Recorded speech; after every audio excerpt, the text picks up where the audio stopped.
Good morning बच्चों, कैसे हो आप सब। आज हमारा चैप्टर है असेसमेंट ऑफ पार्टनरशिप फॉर्म्स। तो हम डिटेल में बात करेंगे फर्म के बारे में और किस तरीके से फर्म की टैक्स लायबिलिटी डिसाइड होती है उसके बारे में भी हम डिस्कस करेंगे। तो स्टार्ट करते हैं फर्म के मीनिंग से। पार्टनरशिप फर्म क्या चीज़ है। तो डेफिनेटली फर्म या पार्टनरशिप फर्म से हमारा मतलब है कि जब दो या दो से ज़्यादा लोग आपस में मिलकर कोई बिज़नेस कैरी करते हैं और उसका प्रॉफिट जो है आप या लॉस जो भी रिज़ल्ट आएगा उसको आपस में शेयर करते हैं किसी पर्टिकुलर रेशो में। और ऑब्वियसली इस तरीके का जो भी एडजस्टमेंट है that is known as partnership firm. और जो भी उसके मेंबर्स हैं उन्हें हम पार्टनर कह सकते हैं और कलेक्टिवली हम पूरी जो ग्रुप है उसको हम फर्म का नाम देंगे। हालांकि माइनर को भी फर्म में एडमिट किया जा सकता है। हालांकि माइनर क्या होता है कि वो कॉन्ट्रैक्ट करने के लिए एलिजिबल नहीं माना जाता according to Indian contract act. But अगर हम पार्टनरशिप की बात करें तो पार्टनरशिप में किसी भी माइनर को फर्म में प्रॉफिट्स के लिए हम ज़रूर ऐड कर सकते हैं, क्योंकि वो सिर्फ प्रॉफिट्स में हिस्सा लेगा। अगर मान लीजिए फर्म को कभी लॉस होता है तो वो उसमें पार्टिसिपेट नहीं करेगा और ना ही वो पर्सनली किसी भी चीज़ के लिए लायबल होगा। तो माइनर के पार्ट पर ये सीन रहेगा। अब हम बात करेंगे फर्म के टाइप्स की। इसके लिए मैं आपको अपने नोट्स पे ले जाना चाहूँगी कि फ़र्म के हम दो टाइप्स मान के चलेंगे। एक है लिमिटेड लायबिलिटी फर्म और एक है अनलिमिटेड लायबिलिटी फर्म। नाम से क्लियर हो रहा है कि ऐसी फर्म जिसमें पार्टनर्स की लायबिलिटी लिमिटेड होगी, that is limited liability partnership, right. और जिसमें पार्टनर्स की लायबिलिटी अनलिमिटेड रहेगी, यानी कि उनकी पर्सनल एसेट्स को फर्म के डेट्स के लिए लिया जा सकता है। इट मीन्स कि वो अनलिमिटेड लायबिलिटी पार्टनरशिप है, ठीक है। तो इनकम टैक्स के पॉइंट ऑफ व्यू से अगर हम बात करें कि दोनों ही फर्म हैं अलग अलग टाइप की, बट इनकम टैक्स के हिसाब से there is no difference between the two. चाहे वो लिमिटेड हो या अनलिमिटेड हो, उनका जो टैक्स का प्रोसीजर रहेगा वो सेम रहेगा। ओके, अब यहाँ तक बात हो गई कि हमें ये पता लग गया कि फर्म कितने टाइप की होती है और इनकम टैक्स में इसका क्या डिफरेंस है। तो कोई डिफरेंस नहीं है। अब एक बहुत इम्पॉर्टेंट पॉइंट आने वाला है और वो है कि जब हम टैक्स की बात करते हैं या टैक्स कैलकुलेशन की बात करते हैं तो हमें ये देखना होता है कि फर्म जो है वो क्या सेक्शन 184 के रूल्स को फॉलो कर रही है या कंडीशंस को फॉलो कर रही है। अभी हम बताएंगे कि 184 में ऐसा क्या है जो फॉलो किया जाना चाहिए या नहीं किया जाना चाहिए, वो एक बात की बात है। तो अभी फ़िलहाल हम सिर्फ इतना देखेंगे कि क्या एक फर्म जिसका हम टैक्सेशन या टैक्स लायबिलिटी डिसाइड कर रहे हैं, क्या वो 184 जो सेक्शन 184 है इनकम टैक्स एक्ट में, उसके अंदर जो भी कंडीशंस दी गई हैं क्या उन्हें वो फुलफ़िल कर रही है। अगर वो कर रही है तो वो अपने बिज़नेस का प्रॉफिट जब कैलकुलेट करेगी तो उसमें से इंटरेस्ट एंड रेम्यूनरेशन जो अपने पार्टनर्स को देगी या दे चुकी है उसकी डिडक्शन उसे according to under section 40B मिल जाएगी। फिर से मैं बात कर रही हूँ दोबारा से। मान लीजिए आप एक फर्म में पार्टनर है और आपकी फर्म 184 सेक्शन को फॉलो कर रही है, यानी रूल्स को फॉलो कर रही है। तो क्या होगा कि अगर आपकी फर्म आपको या आपके बाकी के जो साथी हैं, जो पार्टनर्स हैं, उन्हें जो भी उनकी कैपिटल पर इंटरेस्ट देती है, या अगर कोई वर्किंग पार्टनर है और उसे कोई सैलरी दी जा रही है या पार्टनर्स को बोनस, कमीशन, ये सब चीज़ें भी मिलती हैं कई बार किसी फर्म में, तो क्या उनकी डिडक्शन अलाउड है फर्म को। तो अलाउड तभी होगी अगर वो फर्म 184 फॉलो करेगी। अगर वो फॉलो नहीं करती तो उन्हें कोई डिडक्शन नहीं मिलेगी और उस पर सेक्शन 185 लागू होगा, ठीक है। इसका मतलब ये है कि अगर 184 में आप नहीं आ रहे, इट मीन्स कि आप ऑटोमेटिकली 185 में आ जाओगे। ओके अब ये 184 और 185 क्या है हमें थोड़ी देर में डिस्कस करते हैं। पहले तो आपको इसका मतलब क्लियर हो जाना चाहिए कि 184 सेक्शन फॉलो करते ही या कंडीशंस पूरी करते ही आपको एक अधिकार मिल जाता है, एक बेनिफिट मिल जाता है कि आप फर्म के पार्टनर को जो भी इंटरेस्ट या रेम्युनरेशन देते हो उसका डिडक्शन आपको अंडर सेक्शन 40B के अकॉर्डिंगली, क्योंकि जो भी आप रेम्युनरेशन या इंटरेस्ट दोगे वो भी एक रूल के हिसाब से ही दोगे। पहले तो बात है ये डिसाइड करेगा कि देना भी है या नहीं देना है। देखिए इंटरेस्ट दे रहे हो या रेम्युनरेशन दे रहे हो वो एक अलग बात है, उसका डिडक्शन आपको तभी मिलेगा जब आप इस सेक्शन में आओगे, नहीं तो नहीं मिलेगा। हाँ इंटरेस्ट तो चला गया उनको, वो कोई इशू नहीं है। ये नहीं है कि अगर डिडक्शन नहीं मिलेगी तो आप इंटरेस्ट भी उनसे वापस ले लोगे, नहीं वो ऐसा नहीं है, ऐसा कोई सीन नहीं है। वो तो जो आपने उनको दे दिया, पे कर दिया तो कर दिया। अब आप चाहते हो कि आपके बिज़नेस के प्रॉफिट्स की कैलकुलेशन के लिए जिस तरीके से हम बाकी के एक्सपेंसेस लेस करते हैं, सिमिलरली हम फर्म के पार्टनर को दिए गए रेम्युनरेशन, इंटरेस्ट, बोनस, कमीशन इसकी भी डिडक्शन ले लें। तो डिडक्शन लेने के लिए सबसे मेन चीज़ है you will have to fulfil all the conditions decided under section 184 of income tax rule. Actually ये कि आपको रूल 184 फॉलो करना है या नहीं करना, ठीक है। यहाँ तक बात क्लियर हो गई। और अगर आप नहीं करते तो आपके ऊपर 185 लागू होगा। अभी मैं आपको क्लियर कर देती हूँ कि 184 है क्या चीज़। सेक्शन 184 पे आ जाते हैं। देखिए अभी मैं यहाँ थोड़ा सा शॉर्ट में कराऊंगी और फिर डिटेल में आपको मैं वापस उस पर बुक पर लेके जाऊँगी। तो 184 ये कहता है कि सबसे पहले तो जिस फर्म की हम बात कर रहे हैं उसमें एक पार्टनरशिप डीड बनी होनी चाहिए। पार्टनरशिप डीड एक रिटर्न एग्रीमेंट है जो पार्टनर्स के बीच में किया जाता है और पार्टनरशिप के बिज़नेस को चलाने के लिए सारे रूल्स उसमें बताए जाते हैं। तो ज़रूरी नहीं है कि हर फर्म पार्टनरशिप डीड बनाए, लेकिन अगर आप ये डिडक्शन चाहते हो then you will have to make a partnership deed.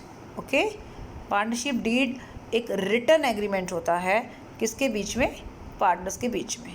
दूसरी जो बात है, अब आप जब भी अपने रिटर्न, जब फर्स्ट टाइम आप अपने रिटर्न भरते हैं आपका क्योंकि असेसमेंट एज ए फर्म हुआ है, तो when you are going to fill और file your return then you will have to submit this a copy of partnership deed along with the return. मतलब जब भी आपका फर्स्ट टाइम असेसमेंट हुआ है फर्म के तौर पर तो उस समय आपको पार्टनरशिप डीड की एक कॉपी रिटर्न के साथ अटैच करके सबमिट करनी होगी, राइट।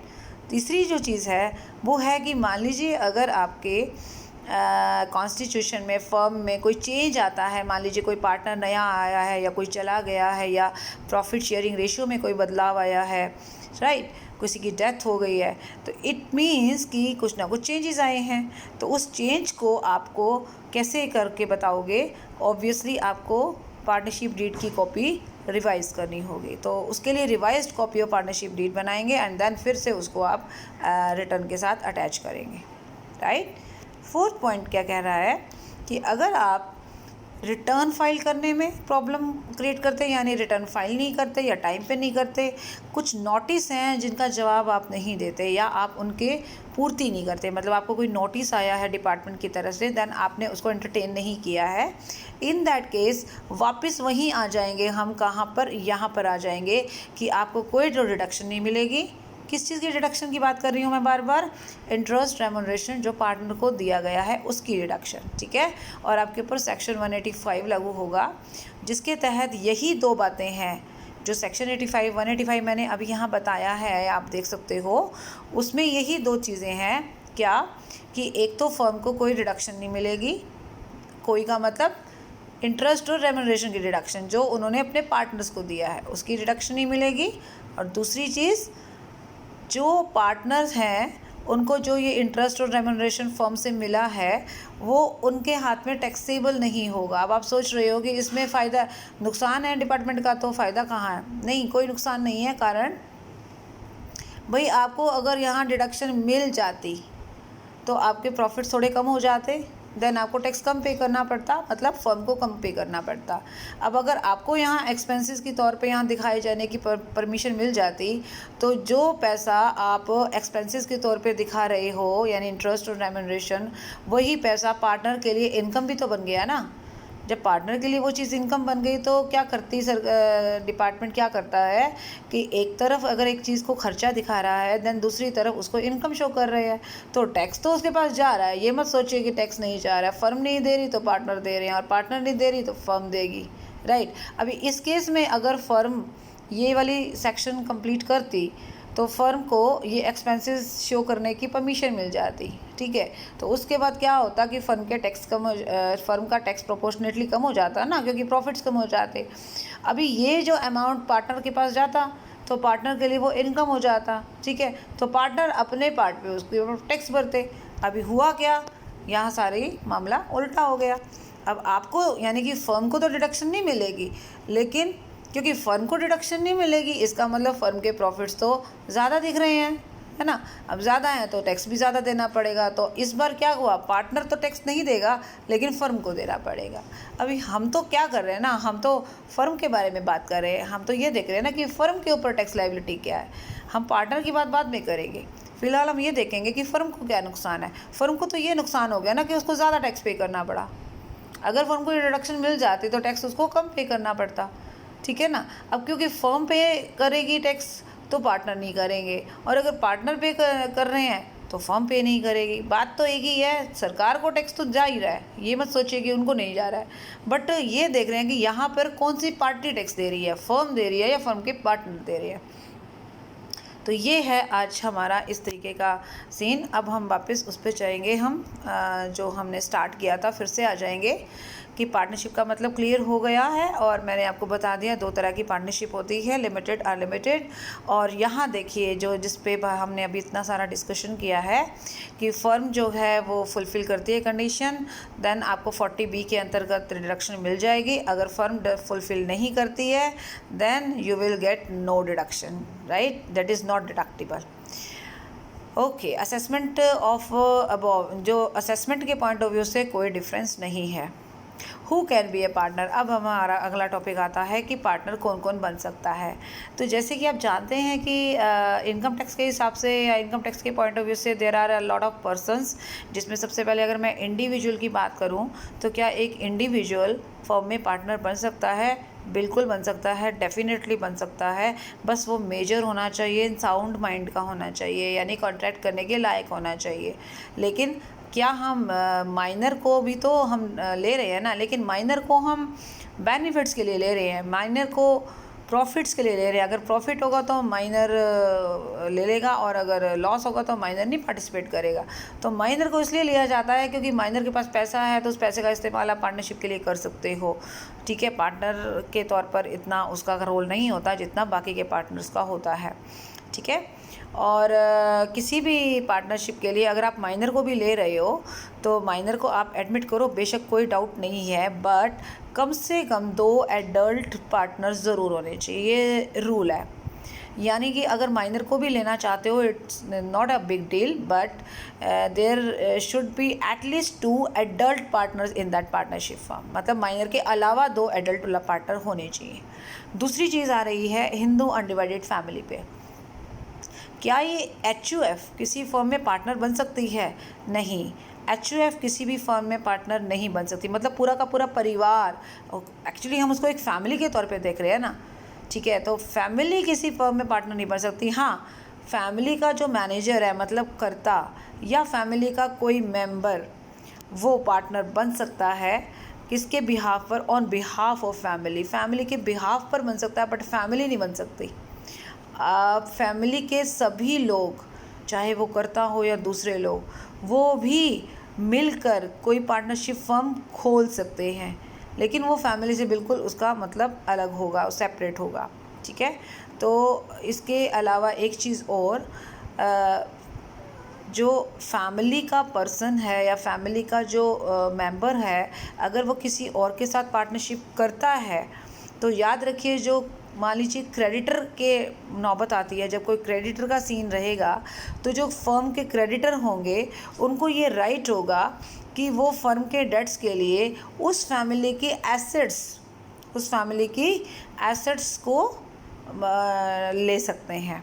ख़ासकर वो लोग भी जो फैमिली के तरफ से, मतलब जिसे कहते हैं ना नॉन पार्टनर को पार्टनर, यानी कि फैमिली के दो लोग जो हैं, मान लीजिए एक पार्टनरशिप में मेंबर हो गए, राइट, बाकी 4 लोग हैं वो पार्टनर नहीं है, लेकिन वो उस फैमिली के लोग तो हैं ना, उस फैमिली के पर्सन तो हैं ना, तो उन नॉन पार्टनर को पार्टनर की भी एसेट्स को लिया जा सकता है अगर फैमिली की तरफ से जो लोग पार्टनर हैं और उनके ऊपर कोई डेट जो है क्रिएट होता है। तो कुल मिलाकर जो कंक्लूज़न है स्टोरी का वो ये है, फैमिली पार्टनरशिप में फर्म में पार्टनर नहीं बन सकती, लेकिन उनकी तरफ से कोई मेंबर या कर्ता पार्टनरशिप फर्म में आ सकता है और फर्म के लोन के लिए फैमिली की एसेट्स को और नॉन पार्टनर को पार्टनर की शेयर को भी लिया जा सकता है। ठीक है, फिर आ रहे हैं हम नेक्स्ट पॉइंट पे, दैट इज़ फर्म।